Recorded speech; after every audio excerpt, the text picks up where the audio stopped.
साहब, इकबाल साहब, बच्चे और बच्चियाँ सबका सदी से काफ़ी अभिनंदन। आप लोगों ने जो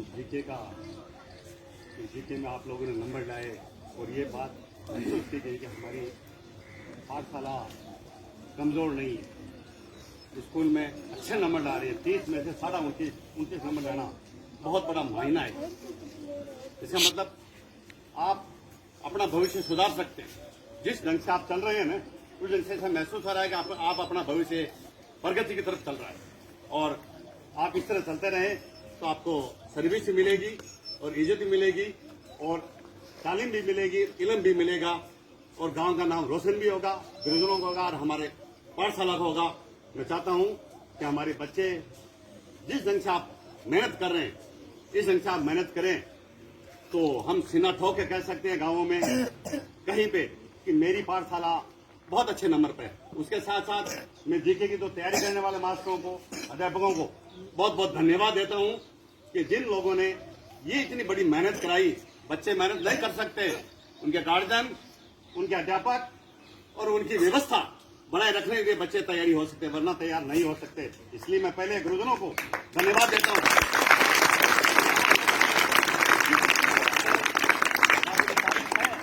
और बच्चे 30 में से 29, 29.5 नंबर लाना ये गुरुजनों की मेहरबानी है। जीके के सवाल और यहाँ प्रार्थना में जिस ढंग से पहुंचे जाते हैं और बताए जाते हैं, आप लोगों ने बहुत अच्छी तैयारी की है। मैं जितने भी आपको धन्यवाद दूं वो कम है। इसके साथ साथ मैं ये चाहता हूं कि मेरा स्टाफ स्कूल का और बच्चे स्कूल के इस गांव में रोशन होए और ये कहे। कल परसों मैं किसी मीटिंग में था तो उन्होंने प्राइवेट वालों ने कहा कि हमारे 15 या 20 साल की सर्विस में 3 लड़के नौकरी लगे उनके। वो अपना रिजल्ट खुद दिया, मैंने नहीं दिया है, उन्होंने खुद अपना रिजल्ट दिया है कि हमारी प्राइवेट स्कूलों में 3 बच्चे सर्विस लगे। कितनी साल में? 15-18 साल में।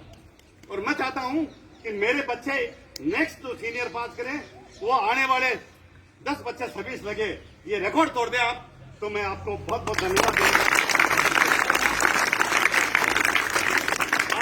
ये जो आप बच्चों की मुझे आबादी या आप बैठे नजर आ रहे हैं, आपकी तादाद बड़ी है, इसे मेरा दिल बहुत खुश हो रहा है। इतना खुश हो रहा है कि मैं उसे कामना नहीं कर सकता।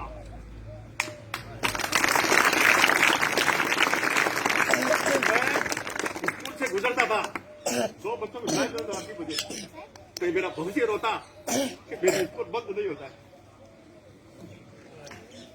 आज मैं उनको धन्यवाद देता हूं कि मेरी स्कूल की, मेरे गांव की आप लोगों ने साथ रखी, इसके लिए धन्यवाद।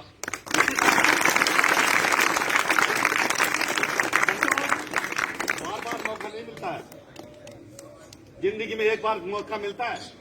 हम वो मौके खोए, हमने वो मौके खोए। आज हम बेरोजगार हैं, क्यों हैं? कि हमने मौके खो दिए। अब हमें रोजगार नहीं मिल सकता। आज तुम्हें अच्छा मौका तुम्हारे सामने प्रोग्रेस करने का, अपना नाम करने का, अपना परिवार का नाम करने का, अपने जात का, कौम का, देश का, स्कूल का नाम कर सकते हो आप। आपके पास इतनी प्रतिभा है और आपके पास इतने अच्छे गुरु है जो आपको शिक्षा दे रहे हैं। आज आपके पास क्वालिफिकेशन डॉक्टर, पीएचडी के डॉक्टर आपको बढ़ा रहे हैं। इससे ज्यादा आपको क्या चाहिए? आप घर वाले आपके इतने स्टैंडर्ड से पैसे लगा रहे हैं, सरकार तुम्हारी इतनी मदद कर रही है और गांव के सरपंच आपकी बार बार मदद कर रहा है, गांव के वार्ड बच्चों सब आपकी मदद कर रहा है।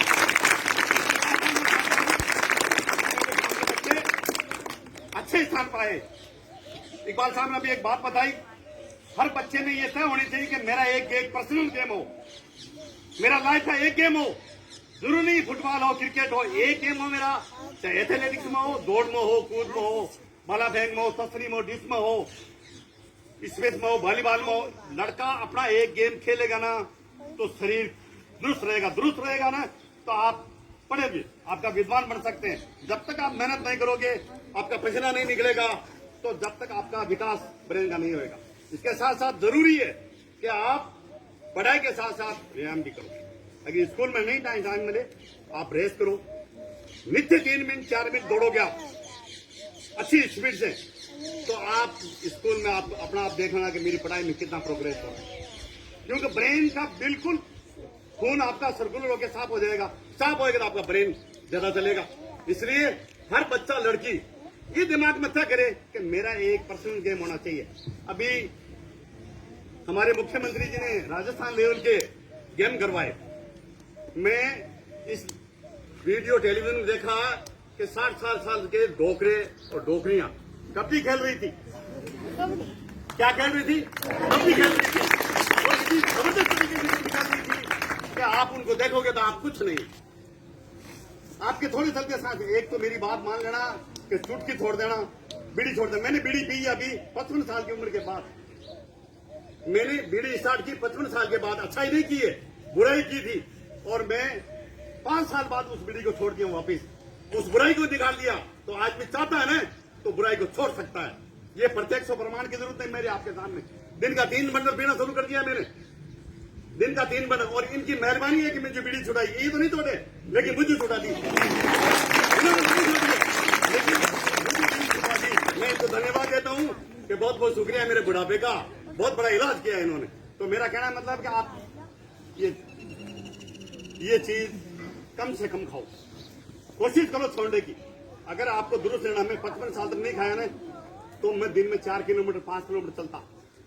इसलिए चलता था कि न बीड़ी पीता, न जर्दा खाता, न गोली खाता, इसलिए चलता था। और जब मैंने शुरू किया तो मेरे घोड़ों में दर्द शुरू हो गया, और घोड़ों में दर्द अब मैं 1 किलोमीटर नहीं चल सकता। 5 साल की बीड़ी मुझे इतना परेशान कर दिया कि आज मेरे घोड़ों में, घुटनों में दर्द हो रहा है। मैंने महसूस किया ये दर्द क्यों हो रहा है। मैं आरंभ में 2000 किलोमीटर कंटिन्यू चल सकता था 2 घंटे 2.5 घंटे रेस्ट करने के बाद, तो मुझे महसूस नहीं होता था कि कमजोरी है। और जब से मैंने बीड़ी स्टार्ट किया उसके बाद में मेरे घुटनों में दर्द होया। तो आपको कहना मतलब है कि आपके सामने खड़ा हूं मैं, और हाथ छोड़ दिया ना, अब मुझे वापिस मेरा दर्द कम हो रहा है और मैं चल रहा हूँ, घूम रहा हूँ। जब से मैंने बीड़ी छोड़ी 1 साल होगी, उसके बाद मैं वापिस इंशाल्लाह अपनी लाइन पे आ रहा हूँ। तो मेरा कहना है मतलब है कि आप मेहनत करिए।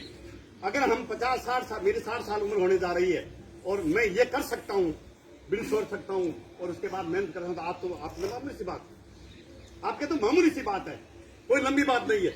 इसलिए बच्चियां, मैं यहाँ देख रहा हूँ कि बच्चों की तादाद क्यों है यहाँ, और मेरा दिल खुश हो रहा है कि मेरे गांव की बेटी आ रही है। मैं बहुत खुश हूँ। इनके माँ बाप को धन्यवाद कि हमारी स्कूल की शान रख रखी है।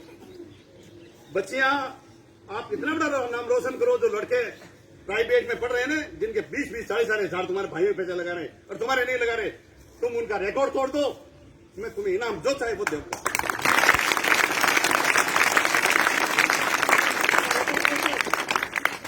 बच्चों को, लड़कों को तो अच्छी स्कूल में भेज रहे हैं, अरे बेटियों को गवर्नमेंट भेज रहे हैं। मैं महसूस करता हूं आप उस तकलीफ में मत गुजरिए। आप अपना रिकॉर्ड कायम किए कि मैं भैया तूने प्राइवेट पढ़ा, मैं गवर्नमेंट पढ़ा हूं, तेरे से 1 नंबर ज्यादा लाई हूं। धन्यवाद होगा आपको, आपकी इस मेहनत को और इन गुरुजनों की मेहनत को मैं जब भी तारीफ करूं वो बहुत कम है। क्यों है कि आज ये कानून में ये बच्चे, ये गांव की शान है, हमारी दौलत है, हमारे गांव की बहुत बड़ी इज्जत है। इसको मैं जितनी भी तारीफ करूं वो कम है। और स्टाफ वालों से मैं कह रहा हूं कि जो आपका हमेशा अभी चल रहा है ऐसे चलाए रखे, किसी तरह से कोई सियासत न घुसने दे। हमारे प्राइवेट वाले, गांव वाले, हम चाहते हैं कि तुम्हारे अंदर ऐसी सियासत घुसा दें, तुम्हें टकरा दें, ताकि हमारा स्कूल का स्टाफ डिस्टर्ब हो जाए, हमारी पढ़ाई नहीं, इससे भी आप बच के रहे। हम सियासतदान हैं, हम कभी भी कहीं घुसाएंगे तुम्हें पता भी नहीं लगेगा। इसलिए आप पढ़े लिखे जरूर है लेकिन सियासतदान नहीं है। हम सियासत वाले भोले बन के, होशियार बन के हर तरीके से आपके अंदर घुस जाएंगे और आपके स्टाफ को टकरा देंगे। इसलिए मैडम साहब, मैं मैडम साहिबा आपसे निवेदन करता हूं कि आप बिल्कुल निष्पक्ष होकर अपने स्टाफ को साथ रखिए, कोई तरह की भेदभावना मत रखिए। और हमें महसूस हो रहा अभी तक तो कोई भेदभावना नहीं है। मैं आगे के लिए मैं ये भी कह रहा हूँ कि हम जो नेता लोग हैं ना वो कर सकते हैं कि हमारे यहाँ कंपटीशन है स्कूलों का, और कंपटीशन है तो हम कंपटीशन में कुछ भी कर सकते हैं।